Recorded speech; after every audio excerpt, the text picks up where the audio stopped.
तो बुढ़ापा दिखता ही नहीं। बुढ़ापा नेत्रों में नहीं आता, बुढ़ापा शरीर में नहीं आता। और अगर संतान ना दुख देना, संतान दुख दे देना, तो बुढ़ापा झलकना शुरू हो जाता, टूट जाता है।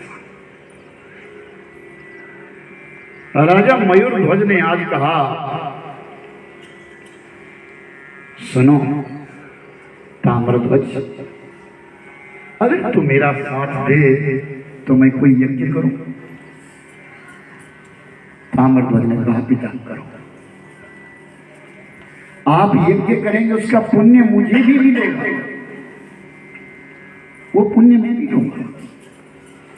और आपके किए हुए यज्ञ का पुण्य पूरी प्रजा में जाएगा, पशु पंखियों को जाएगा, जमीन को जाएगा और धर्म बनेगा। मयूरध्वज फूले नहीं समाये। उन्होंने अश्व लाया और अश्व, एक अश्वमेध यज्ञ नाम रखा। ऋषि मुनियों से पूछा अश्वमेध क्या है, तो अश्वमेध यज्ञ का नाम रखा। अश्व कहते घोड़े के लिए। घोड़े के माथे के ऊपर एक पट्टी बांध दी और वो परिक्रमा करने के लिए भेज दिया कि जाओ तुम परिक्रमा करो पूरे राज्य, और धन लेकर के आओ, हम यज्ञ करेंगे। अपना अपना धन सब दो। जब अकेला व्यक्ति कोई कर्म करने लगता है तो कहीं ना कहीं अहंकार आ जाता है। लेकिन जब सब बहुत सारे लोग इकट्ठे मिलकर के कोई यज्ञ करते हैं तो वो पुण्य तो बढ़ता है, लेकिन अहंकार नहीं आता।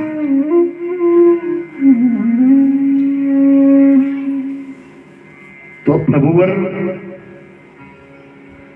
चारों दिशाओं में उस समय मयूरध्वज की कीर्ति गानी शुरू हो गई। लेकिन उसी समय हस्तिनापुर के बीच में भी पांडवों के यहां यज्ञ प्रारंभ हो गया। युधिष्ठिर ने भी अश्वमेध यज्ञ प्रारंभ कर दिया। और युधिष्ठिर के घोड़े को ले जाने वाले कौन? भगवान कृष्ण और अर्जुन। और जब भ्रमण हो रहा था, घूम रहा था, घोड़ा घूम रहा था, सामने से ताम्रध्वज का घोड़ा आया और इस तरफ से अर्जुन का घोड़ा गया। अर्जुन को क्रोध आ गया। हमारे रहते हुए जिन्होंने महाभारत के युद्ध को जीता, उनके रहते हुए कोई दूसरा अश्वमेध यज्ञ कर ले धरती के ऊपर, ये कैसे हो सकता है महाराज? कृष्ण कहते हैं, अर्जुन, इस धरती के ऊपर बड़े बड़े साधु संत हैं, बहुत बड़े बलवान हैं और बहुत भक्त है। बड़े से बड़ा भक्त है, बड़ी साधना करने वाले हैं और निर्मल भक्त है, जिनके अंदर ना छल है ना कपट है, समर्पित है। बहुत सारे संत हैं।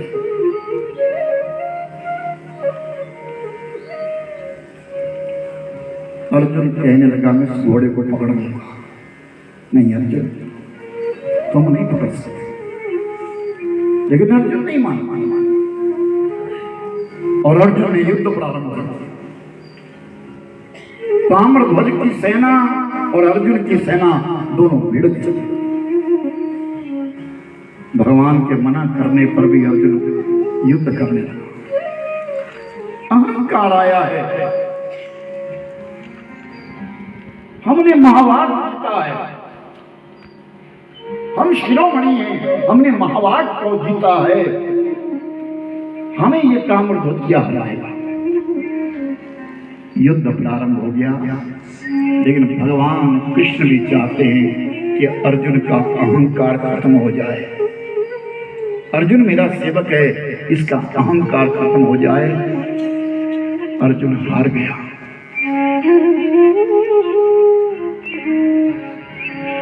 अर्जुन हार गया। अर्जुन का घोड़ा पकड़ लिया ताम्रध्वज ने, अर्जुन को तो छोड़ दिया। ताम्रध्वज उस घोड़े को लेकर के अपने घोड़े के साथ चला। रतनपुर में जाकर के पहुंचे, अपनी वीरता का व्याख्यान किया। अपने पिता के सामने अपनी वीरता का भी व्याख्यान किया। अपने सैनिकों की वीरता का व्याख्यान किया।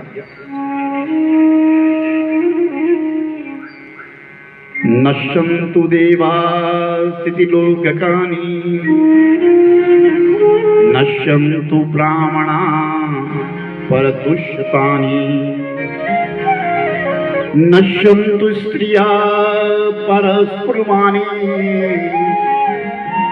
नश्यन्तु विप्रा सद्बान्धवानि।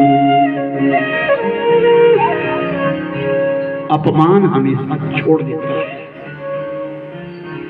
नारी दूषित होती है तो कलंक लगता है, पुरुष दूषित होता तो कलंक लगता है, ब्राह्मण दूषित होता तो कलंक लगता है। इस कलंक को मिथ्या मत मानना मेरे भाई बहन। सबसे बड़ा कलंक अहंकार है। अहंकार ना है। सुख देना तो इतना देना कि कहीं अहंकार ना जाए है। दुख देना तो इतना देना कि मेरी आस्था खत्म ना हो जाए। बस फिर क्या था? राजा मयूरध्वज विचार करने लगे, ये किसका घोड़ा है? महाराज राजा युधिष्ठिर का घोड़ा है। अरे तुमने क्या किया? नहीं पिता, अर्जुन आया था सामने, अर्जुन युद्ध करने के लिए तत्पर हो गया। मैंने युद्ध नहीं किया, युद्ध तो अर्जुन ने किया। और इस तरह भगवान कृष्ण अर्जुन से कहते, अर्जुन तुम्हारी हार हो गई। देखो अर्जुन तुम्हारी हार हो गई। महाराज इतना बल कहां इसमें? अरे सुन, ये संत है, ये साधारण नहीं, एक संत है। ये परीक्षा देना चाहते हो? हाँ चल। भगवान कृष्ण ने अपना ब्राह्मण का रूप बनाया और अर्जुन को एक छोटा सा बट बना दिया। जितना ताम्रध्वज था उतना बना। चले गए और रतनपुर में जैसे पहुंचे कि कोई संत आए हैं और साथ में कोई शिष्य है,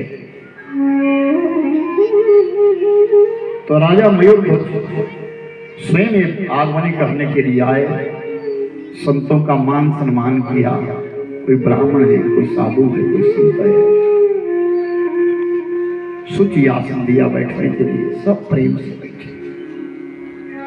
महाराज आपका आना कैसे हुआ? तो ब्राह्मण बने हुए कृष्ण कहते हैं, अरे राजन, हम रास्ते से दोनों आ रहे थे, पिता पुत्र है। हम पिता पुत्र है। रास्ते में एक शेर मिल गया और वो शेर मेरे पुत्र को खाना चाहता है। मेरे पुत्र को मारना चाहता है वो शेर। मैं बड़ी मुश्किल से उससे छूट करके आया हूं, लेकिन उसको मैं वचन दे के आया क्या कि मैं तेरा पेट भरूंगा। जब मैंने कहा कि और कोई बताओ, तो उसने कहा राजा मयूरध्वज अगर अपने पुत्र का मांस दे दे, शरीर काट दे, और वो भी दाहिना भाग,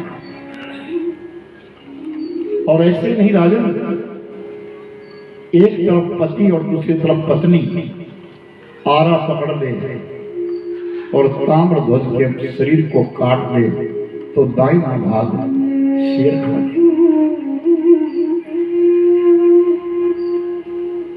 अन्यथा मेरा पुत्र तो सामने।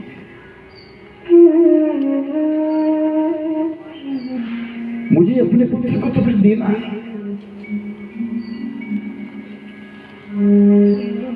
मुझे अपने पुत्र को तो देना होगा राजा।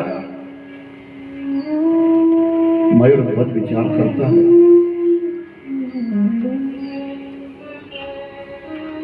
कि मेरा पुत्र। राजा मयूर बहुत विचार करता है, ये ब्राह्मण को मैंने संकल्प दे दिया कि मैं तुम्हारी इच्छा पूर्ण करूंगा, और इसका बच्चा आज प्राण दान मांगने आया है। राजा मयूर ध्वज कांप गए, लेकिन वचन बद्ध है,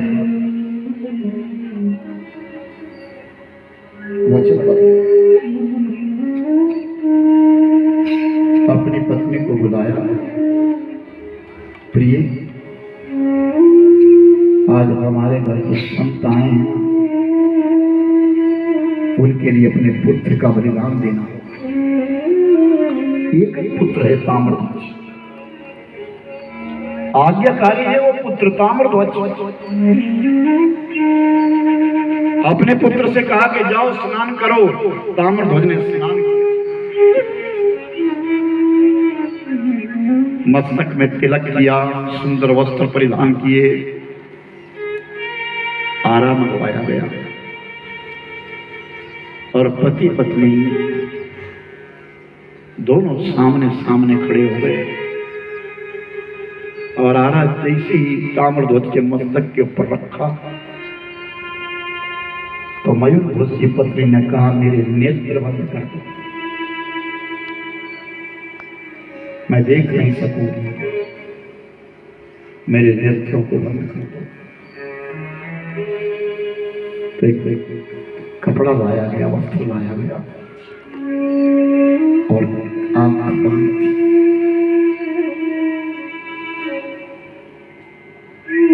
मन सुखी न धन रहे, जीवित है संसार। ये देह है किस काम की,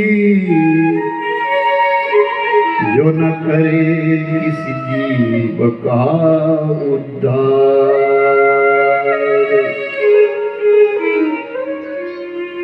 तेरा धन है किस काम का, जो न लगे किसी काम। तेरा जीवन है किस काम का, जो न आए किसी के काम।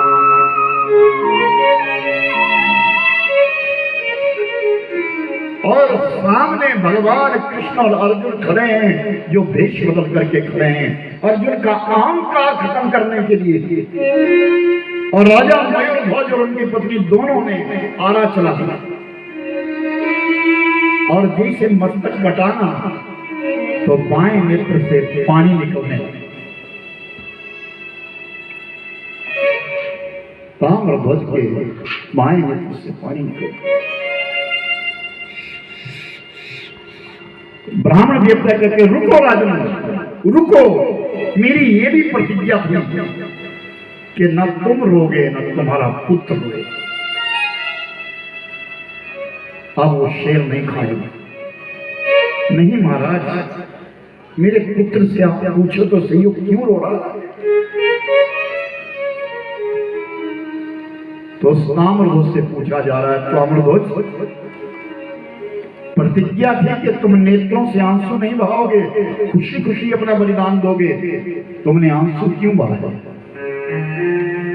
ऐ विप्र, आंसू मैं नहीं बहा रहा हूं, मेरा एक बायां अंग बहा रहा है कि मैंने ऐसा कौन सा अपराध किया जो मैं भगवान के काम नहीं आया।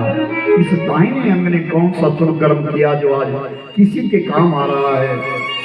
इसलिए रो रहा है कि मेरे अंग ने कौन सा ऐसा दूषित कर्म किया है जो मैं आपके काम नहीं हूं। भगवान ने कहा, एकदम अपना रूप सामने लाए भगवान कृष्ण और अर्जुन आरा उठा, और देख से वो आरा उठाया तो ताम्रध्वज स्वस्थ है। मां ने पट्टी खोली, अपने पुत्र को कंठ लगाया। राजा मयूरध्वज भगवान कृष्ण के चरणों में गिर गए और अर्जुन ने तुरंत अपना अहंकार राजा मयूरध्वज के चरणों में, अहंकार टूटता है। ऐसे से संशय नाराज लिखते हैं कि मयूरध्वज ने रात की ठाठ बाट में रहकर के भी आत्म बलिदान किया और अपने पुत्र को भगवान के लिए अर्पित कर दिया। तो सीखने की जरूरत नहीं, सुनने की जरूरत है। संतों से हमको एक कृपा मिलती है, शिक्षा मिलती है, ज्ञान मिलता है, त्याग की भूमि मिलती है, विद्वता का कारण बनता है।